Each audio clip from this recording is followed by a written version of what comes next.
प्रिय विद्यार्थियों, आज मैं एमएड सेकेंड ईयर के अंतर्गत आपको वीडियो लेकर के आया हूं, जिसमें मेरा विषय है अध्यापक शिक्षा और आज का मेरा प्रकरण है राष्ट्रीय मुक्त विद्यालय एवं व्यावसायिक शिक्षा।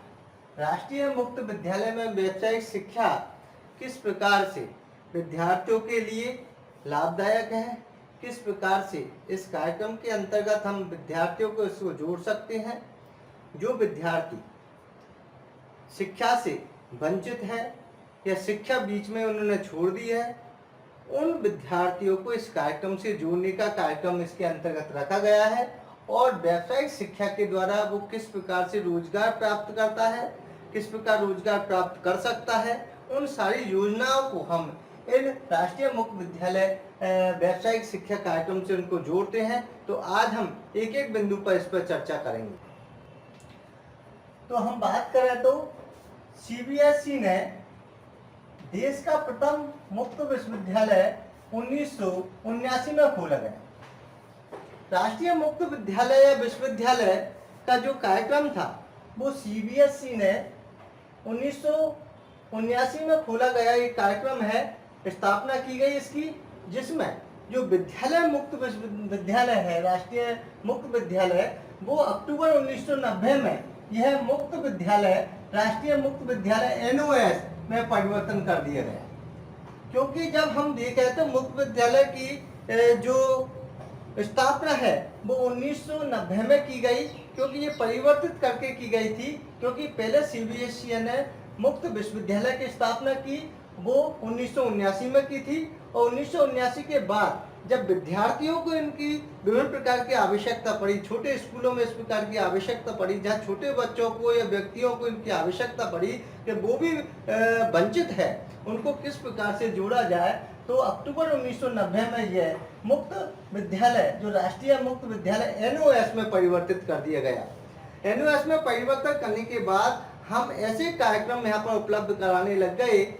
सरकार ने ऐसी योजना बनाई कि इसमें छोटी आयु के वर्ग के व्यक्तियों को जोड़ा जाए, ताकि वो भी शिक्षा से वंचित है इनसे जुड़ जाए, उनमें रोजगार मुखी कार्यक्रम उनसे जोड़ सके, व्यावसायिक शिक्षा उनको दे सके।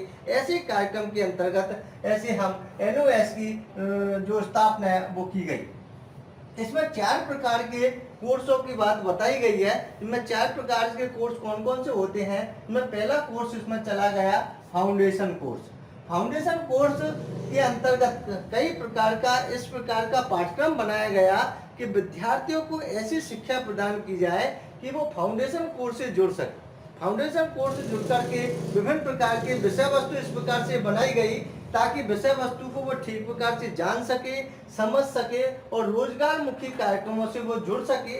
ऐसी प्रकार की शिक्षा से जुड़ते हुए, ऐसे प्रकार का ज्ञान प्राप्त करते हुए बेसिक शिक्षा वो प्राप्त करे, व्यावसायिक शिक्षा वो प्राप्त करे और सैद्धांतिक और प्रायोगिक शिक्षा प्राप्त करते हुए फाउंडेशन शिक्षा से वो जुड़ सके। ऐसे कार्यक्रमों की स्थापना के लिए ये कोर्स की स्थापना फाउंडेशन कोर्स चलाया गया, जो मुक्त विद्यालय के द्वारा एनओएस के द्वारा चलाया जा रहा है।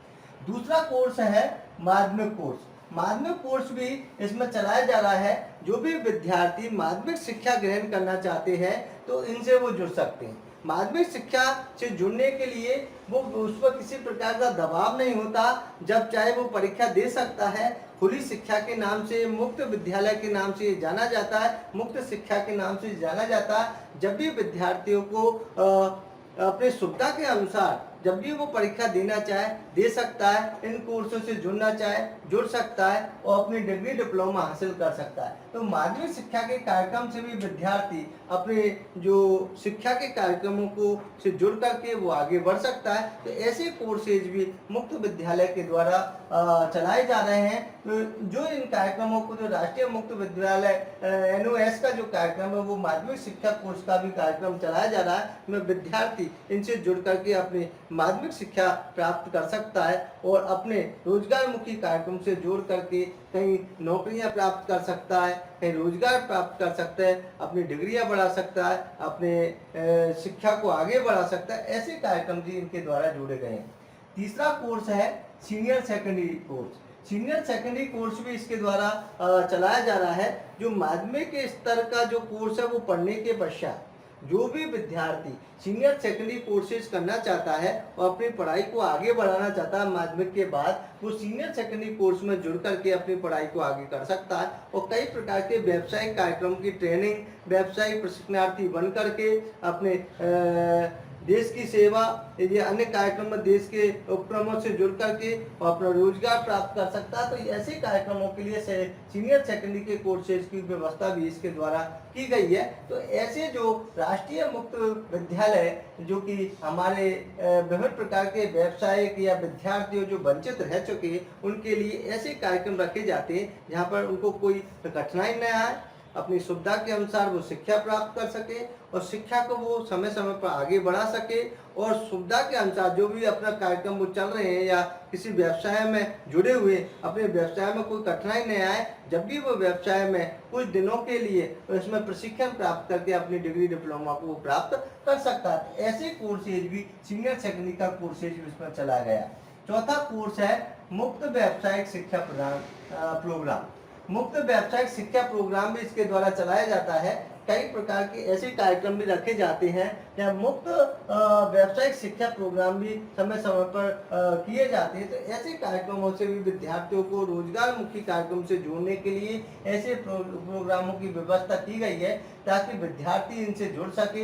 ऐसे जब भी समय के अनुसार उनको समय मिले ऐसे व्यवसायिक कार्यक्रम से जुड़ करके अपने व्यवसाय को आगे बढ़ा सके, अच्छी व्यवसाय में उन्नति कर सके, ऐसे कार्यक्रम के अनुसार भी वो जुड़ सकते। तो ये इस प्रकार के कोर्सेज भी इसके द्वारा चलाए जाते हैं। तो मैंने जो भी राष्ट्रीय मुक्त विद्यालय में व्यावसायिक जो शिक्षा है उसके बारे में मैंने 4 प्रकार के कोर्सेजों की बात आपसे कही है, जिसमें मैंने फाउंडेशन कोर्स आपको बताया है, माध्यमिक कोर्स मैंने आपको बताया है, सीनियर कोर्स मैंने आपको बताया है और मुक्त व्यावसायिक शिक्षा प्रोग्राम की भी मैंने आपको चर्चा की है। तो इन सारी चीज़ों से जुड़ करके विद्यार्थी विभिन्न प्रकार के कार्यक्रमों से जुड़ करके और जब भी समय है उनके पास इनसे जुड़ करके बिना बाधा के इनसे अपनी शिक्षा को प्राप्त कर सकता है।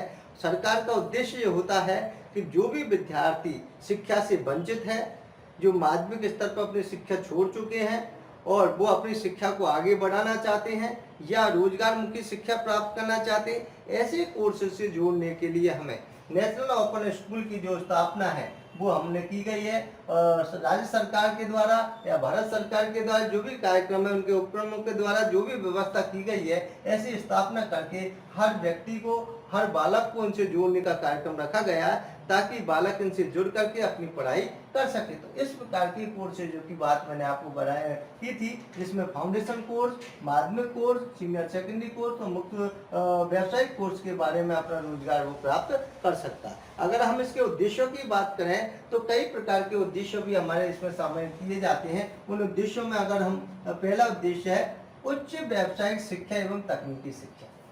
उच्च व्यावसायिक शिक्षा एवं तकनीकी शिक्षा का कार्यक्रम ये होता है कि जो भी हमारे व्यावसायिक शिक्षा और तकनीकी शिक्षा है वो विद्यार्थियों को उपलब्ध कराना चाहिए। हमारे जो तकनीकी शिक्षा है या व्यावसायिक शिक्षा है जिससे वो रोजगार प्राप्त कर सकता है, अपने रोजगार को आगे बढ़ा सकता है, अपने रोजगार करके अपना पेट पालन कर सकता है, अपने परिवार का संचालन ठीक प्रकार से कर सकता है या समाज की भागीदारी के रूप में वो अच्छा साबित हो सकता है। तो ऐसे कार्यक्रमों से जुड़ करके शिक्षा में तकनीकी शिक्षा वो प्राप्त कर सकता है, रोजगार मुखी शिक्षा प्राप्त कर सकता है, व्यावसायिक शिक्षा वो प्राप्त कर सकता है। तो उनका पहला उद्देश्य होता है हमारा राष्ट्रीय मुक्त विद्यालय और व्यवसायिक कोर्स का कि वो व्यवसाय और तकनीकी शिक्षा से जुड़े और जुड़ करके अपने रोजगार में वो उन्नति करें। तो पहला उद्देश्य भी मुक्त विद्यालय या विश्वविद्यालय का माना गया है। दूसरा है दूरस्थ क्षेत्रों के वंचित व्यक्तियों को शिक्षा प्रदान करना। दूरस्थ क्षेत्रों के वंचित व्यक्तियों को शिक्षा प्रदान करना भी इनका उद्देश्य माना गया है। जो दूरस्थ क्षेत्र है जहाँ पर शिक्षा नहीं पहुँच पा रही है, जहाँ पर सरकारी उपक्रम कई प्रकार से सुविधाएं देना चाहते हैं लेकिन नहीं पहुँच पा रहे, वहाँ पर स्कूल नहीं है, उन बच्चे या स्कूल है तो वो स्कूल नहीं जा पाते, स्कूल से नहीं जुड़ पाते। तो दूरस्थ शिक्षा के वंचित जो व्यक्ति है जो शिक्षा प्राप्त करना चाहता है वो राष्ट्रीय मुक्त विद्यालय एवं व्यावसायिक शिक्षा से जुड़ करके शिक्षा प्राप्त कर सकता है। तो ऐसे दूरस्थ शिक्षा के वंचित व्यक्तियों को शिक्षा प्रदान करना भी इनका कार्यक्रम रहता है। हमारा ये कार्यक्रम से ये है, तात्पर्य ये है कि जो भी व्यक्ति, जो भी विद्यार्थी, जो भी शिक्षा से वंचित है, जो भी बालिकाएं शिक्षा से वंचित है, महिलाएं शिक्षा से वंचित है, वो शिक्षा प्राप्त करना चाहती है, शिक्षा से जुड़ना चाहती है, वो कभी भी शिक्षा से जुड़ सकती है। इसकी कोई आयु सीमा नहीं होती और वो शिक्षा से जुड़ करके अपने डिग्री और डिप्लोमा प्राप्त कर सकती है। तो ये मुक्त विद्यालय के द्वारा कई प्रकार के व्यक्तियों को, छोटे बच्चों को इस प्रकार की शिक्षा उपलब्ध कराई जाती है, जहाँ दूरस्थ क्षेत्रों में शिक्षा से वंचित लोग हैं, वहाँ पर शिक्षा पहुँचाई जा सके, शिक्षा उनको प्रदान की जा सके, ताकि वो उनसे जुड़ करके अपने रोजगार प्राप्त कर सके। ऐसी व्यवस्थाओं का उद्देश्य भी इसके अंतर्गत माना गया। अगला है संचार व्यवस्था। संचार व्यवस्था का प्रयोग करते हुए शिक्षा के अवसर उपलब्ध कराना। संचार व्यवस्थाओं का प्रयोग करते हुए शिक्षा के अवसर उपलब्ध कराना, इनका तात्पर्य यह है कि राष्ट्रीय मुक्त विद्यालय एवं व्यावसायिक शिक्षा का जो हमारा कार्यक्रम होता है, संचार व्यवस्थाओं के अनुसार संचार के माध्यम के द्वारा इनका प्रयोग करें, ज़्यादा से ज़्यादा जन जागृति फैलाएं और प्रयोग करके शिक्षा के अवसर प्रदान करना। जो भी वंचित छात्र हैं, जो भी शिक्षा से जुड़े हुए नहीं हैं, शिक्षा से जुड़ना चाहते हैं, व्यावसायिक शिक्षा प्राप्त करना चाहते हैं, व्यावसायिक शिक्षा से जुड़ना चाहते हैं, रोजगारमुखी शिक्षा से जुड़ना चाहते हैं, तो हमारा ये कार्यक्रम रहता है तो तकनीकी शिक्षा उनको दे, संचार व्यवस्थाओं को उसमें प्रयोग किया जाए, घर बैठे वो अपना इसका कोर्सेज कर सकते हैं, कोई उनको कठिनाई नहीं आए, कोई ज़्यादा उनका खर्च न हो। इन सारी व्यवस्थाओं को, संचार व्यवस्थाओं का प्रयोग हमें ज़्यादा से ज़्यादा करके शिक्षा के अवसर उनको उपलब्ध कराना चाहिए। सरकार आज तकनीकी शिक्षा के माध्यम से दूर दराज बैठे हुए विद्यार्थियों को अच्छी से अच्छी शिक्षा उपलब्ध कराने का कार्यक्रम प्रोग्राम बनाती है। उन प्रोग्राम के अंतर्गत सरकार ये चाहती है कि कोई भी बालक शिक्षा से वंचित नहीं रहे, कोई महिला बालिका शिक्षा से वंचित नहीं रहे, कोई व्यक्ति शिक्षा से वंचित नहीं रहे, सभी शिक्षा से जुड़े और जुड़ करके संचार व्यवस्थाओं का प्रयोग, जो भी उपलब्ध संसाधन का प्रयोग ज़्यादा से ज़्यादा करते हुए हम शिक्षा के अवसरों को प्रदान करना हमारा ध्येय ये होता है, ताकि हम मुक्त विद्यालय में व्यावसायिक शिक्षा से विद्यार्थियों को जोड़ सके और वो घर बैठे अपना व्यवसाय कर सके, रोजगारमुखी कार्यक्रम से जुड़ सके, अपने डिग्री, डिप्लोमा या जो भी अपना कार्यक्रम उसको वो संपन्न कर सके और अपने सेवा में या उपक्रम में जुड़ करके अपना रोजगार प्राप्त कर सके। ऐसे कार्यक्रमों को देखते हुए, ऐसे उद्देश्यों को प्राप्त करते हुए हमने ये कार्यक्रम रखे हैं। उन कार्यक्रम के अंतर्गत जो भी व्यवस्था है, उनके अंतर्गत जो राष्ट्रीय मुक्त विद्यालय व्यावसायिक क्षेत्र की जो उद्देश्य है उसको उसमें समाहित करते हुए उसको प्रदान कर सकते हैं। प्रौढ़ शिक्षा, प्रौढ़ शिक्षा जहाँ शिक्षा बिल्कुल नहीं है वहाँ प्रौढ़ शिक्षा का कार्यक्रम भी चलाएं, लोगों को जोड़ें, व्यक्तियों को जोड़ें, महिलाओं को जोड़ें, प्रौढ़ों को जोड़ें, ताकि वो शिक्षा से इसमें जुड़ सके और मुक्त जो विद्यालय इनसे जुड़ करके अपना जो कार्यक्रम है वो आगे बढ़ा सके और शिक्षा प्राप्त कर सके। ऐसे कार्यक्रमों को रखना भी इसका माध्यम कहलाता है। तो प्रौढ़ शिक्षा भी एक अहम मुद्दा है कि हम सबको साक्षर करें, निरक्षर कोई नहीं रहे, साक्षर करते हुए सब अपने रोजगार की ओर आगे बढ़ें, सब पढ़े लिखे हों। हमारा देश तभी उन्नति करेगा जब सब साक्षर होंगे, सब पढ़े लिखे होंगे। जब साक्षर देश होगा तभी हमारे देश की उन्नति मानी जाएगी। हम तकनीकी से जुड़ सकेंगे, वो सामाजिक प्राणी अच्छा बन सकेगा और ठीक प्रकार से राष्ट्र के निर्माण में अपना सहयोग दे सकेगा। ऐसे कार्यक्रम को देखते हुए सबको शिक्षा, सर्वजन की शिक्षा, हमें सबको शिक्षा प्रदान करने का कार्यक्रम या प्रौढ़ शिक्षा का कार्यक्रम इसके अंतर्गत रखा जाता है।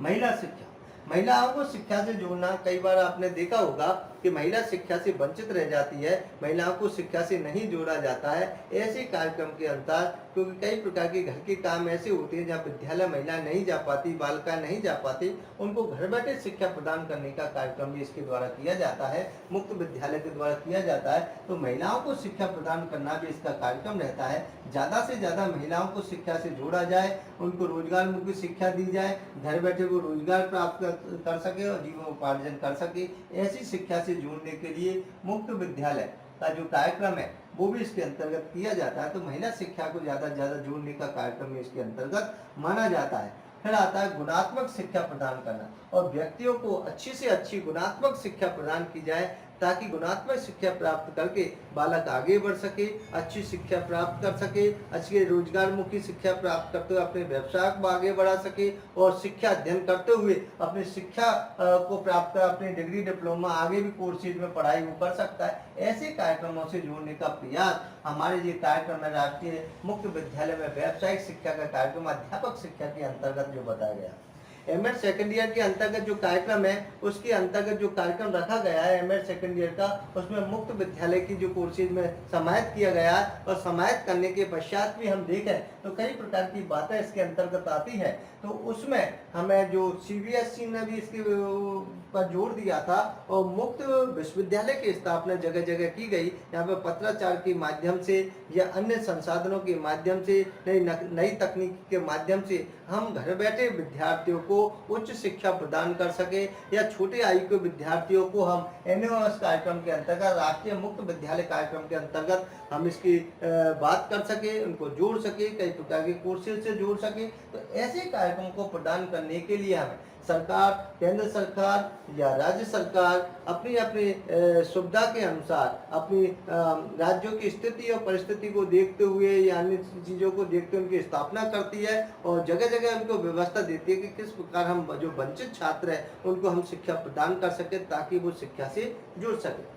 आज भी कई इलाके ऐसे हैं जहाँ शिक्षा से कई बालक एवं बालिकाएं व्यक्तियां वंचित हैं, या पहाड़ी इलाके हो या अन्य दुर्गम इलाके हो या ऐसे जो इलाके हैं जहाँ पर शिक्षा नहीं पहुँच पाती, दूरस्थ क्षेत्रों की जैसी शिक्षा, तो दूरस्थ शिक्षा के माध्यम से, पत्राचार के माध्यम से, मुक्त विद्यालय के माध्यम से, मुक्त विश्वविद्यालय के माध्यम से ऐसे कोर्सेज चलाए जाते हैं ताकि इन कोर्सेजों से जुड़ कर के विद्यार्थी अपने कार्यक्रमों से जुड़ सके और वो अपने शिक्षा को प्राप्त कर सके। ऐसे विभिन्न प्रकार के जो कार्य है उनके द्वारा किए जाते हैं और कार्य करते हुए हमें कई प्रकार के ऐसे कार्यक्रम रखने चाहिए ताकि हम उनसे जुड़ करके ये कार्यक्रम को रख सकते हैं। तो ऐसे जो कार्यक्रम है उनके द्वारा हम ऐसे उद्देश्यों को हम प्राप्त कर सकते हैं, जिसमें मैंने एक एक बिंदु को लेकर के आज इसमें मैंने आपको समझाने का प्रयास किया और आपको हमने कई प्रकार की बातें इसमें बताई कि मैंने सर्वप्रथम तो इसमें ये बताया था सीबीएसई ने देश का प्रथम मुक्त विश्वविद्यालय